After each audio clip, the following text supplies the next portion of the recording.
morning, Bombers. I'm Derek. And I'm Dawson. And this is Atomic TV. Next week, Richland is scheduled to take the SBAC test. The test will be administered Monday through Thursday for 10th graders and Friday for anyone who missed days Monday through Thursday. Testing every day will be from 7:55 to 10:55. After testing every day, there will be a 25-minute lunch, and then 0 hour will begin at 11:30. Monday and Wednesday will be 1st through 3rd period, and Tuesday and Thursday will be from 4th to 6th period. All SBAC testers make sure to charge your Chromebook every day. The test will be on the Chromebooks. Also, during this whole week of SBAC testing, there will be free breakfast. Summer school registration begins May 21st. For more info, go to the RSD webpage, and summer school begins on June 18th. Now let's head over to Zeke with sports. Hey Bombers, this is Zeke here with varsity softball captain Sydney Perryman. So last game was against Hanford. It was a tight one, so walk me through it. We were playing Hanford, and it was the bottom of the 6th, and nobody had any hits, and it was 2-0. And then we got our first hit in the 6th inning, and then the 7th inning, we're at the bottom of the inning, and we had bases loaded, and I got up with 2 outs, and I got 2 strikes, and then I hit one in the gap and scored 2 runs, and then we went to the bottom of the 8th, and Ken Ozuna got the RBI base-winning hit. So what do you plan to do after high school? I'm committed to play softball at the University of South Dakota.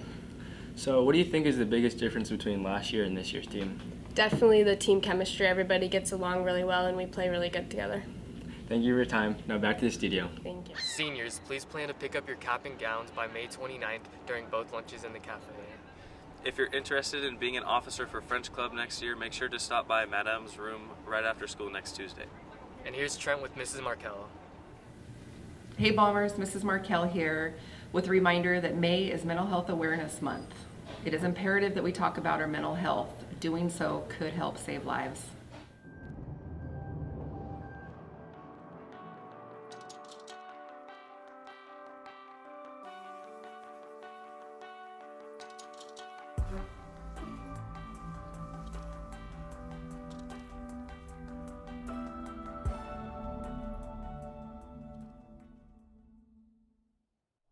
Hello Bombers, Richland High School here.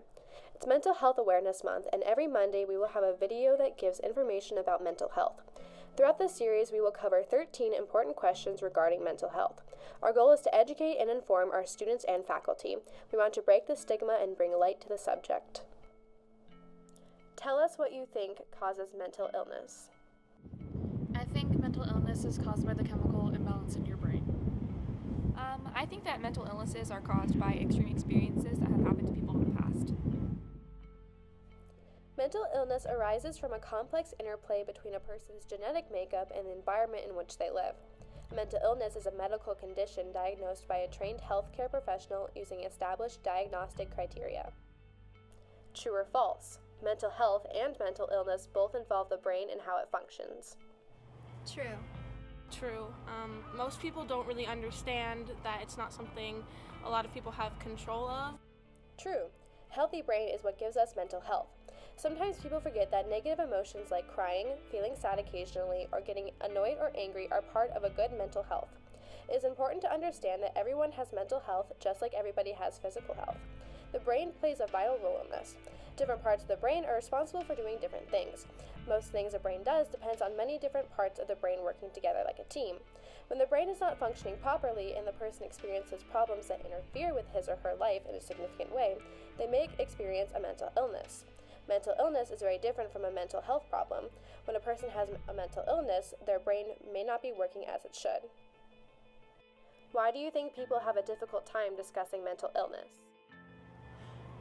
I believe people find it hard to discuss mental illness just because people spend so much time saying that it's not real or that they're just going through a phase. Like depression and anxiety, it's something that's so hard to prove to others that you have that people just assume you're faking it for attention or something like that. So I believe that mental illness is very hard to talk about because it's oftentimes not seen as an illness like diabetes or something. It's not a casserole illness. People, when you get diagnosed with, say, bipolar, people don't come over and bring you casseroles and like try and help. They don't want to be around it. It's kind of all hush hush, and there's just such a stigma around it of being mentally ill, of that there's some failure, some fatal flaw in your character, that it's not a chemical imbalance in your brain, which is what mental illness really is. There's a stigma surrounding mental illness. Many people with mental illness say that the stigma that surrounds mental illness is harder to live with than the disease itself. Stigma is not just a matter of using the wrong word or action. Stigma is about disrespect and the use of negative labels to identify a person living with a mental illness. The stigma surrounding mental illness is perpetuated through mistaken beliefs, lack of knowledge, and the media. The fear of being labeled with a mental illness often prevents people from seeking the help and treatment they need. The National Alliance of Mental Illness reports that approximately 1 in every 5 teens experiences a severe mental disorder at some point during their life. If it is true and it's so common, why aren't we talking about it?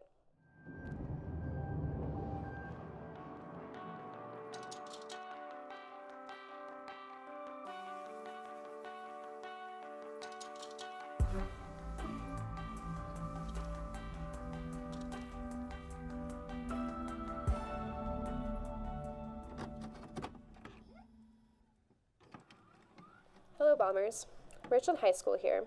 It's Mental Health Awareness Month, and every Monday we will have a video that gives information about mental health. Throughout this series, we will cover 13 important questions regarding mental health.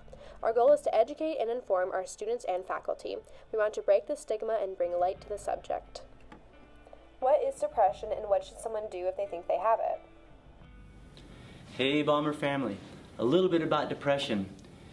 What is it that we can do to best help our friends or relatives that may be suffering with depression? First, don't assume that it's just going to go away, that they need to just think happier thoughts or say a prayer. And as faithful as I'd love to be, that just doesn't work. Depression has two faces, as I understand it. One, situational. We get into a rough patch of life, and it just kind of overwhelms us, and we lose our fire, our passion, and over time that can become a habit, almost a way of seeing life, and it's slow coming and it doesn't just go away. So don't assume that it will. The other type of depression that I'm much more familiar with is clinical depression, and that is genetic, and it is definitely not going to just go away. So if you're ever trying to help someone with depression, don't tell them just to snap out of it, because it'll just make it worse. On the bright side, there are ways that we can help. Be uplifting, listen. You probably don't have to give advice when you're listening. Quite frankly, advice isn't necessarily going to help. Sometimes you'll probably recognize that someone could use some extra help, and you might encourage counseling. Depression, which is commonly used to describe emotional distress or sadness, is different from clinical depression, which is a mental disorder. Clinical depression is a common but serious mood disorder. It causes severe symptoms which affect how you feel, think, and handle daily activities such as sleeping, eating, or working. To be diagnosed with depression, the symptoms must be present every day for at least 2 weeks and must be severe enough to cause you to stop doing the things you would typically enjoy doing. What does a panic attack look like? I think a panic attack looks different from person to person. Sometimes it can look like someone having troubles breathing, or they don't like where they are. It just kind of depends. I remember one of my friends, she has had panic attacks a lot, but mostly she was quiet. She didn't say anything. It was all inside of herself. So it's kind of hard. It was kind of hard to see if she was having a panic attack. I've had experiences with them in the past also that were similar to that. A panic attack can look like a pounding heart, sweating, trembling or shaking, shortness of breath or feeling of choking, chest pain, feeling dizzy, lightheaded, numbness or tingling in the body.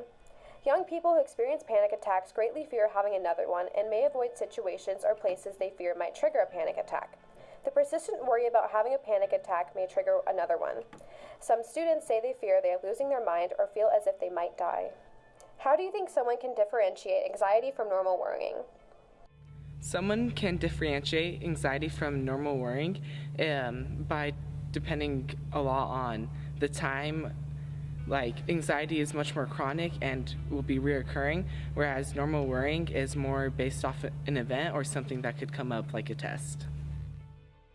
Occasional anxiety is a normal part of life. You might feel anxious when faced with a problem at work before taking a test or making an important decision, but anxiety disorders involve more than temporary worry or fear. For a person with an anxiety disorder, the anxiety does not go away and can get worse over time. Young people are often present with physical complaints such as headaches, fatigue, muscle aches, and upset stomach. These symptoms tend to be chronic, and students may miss school or social activities because of their physical symptoms. Anxiety differs from normal worrying in that the feelings interfere with daily activities such as job performance, schoolwork, and relationships.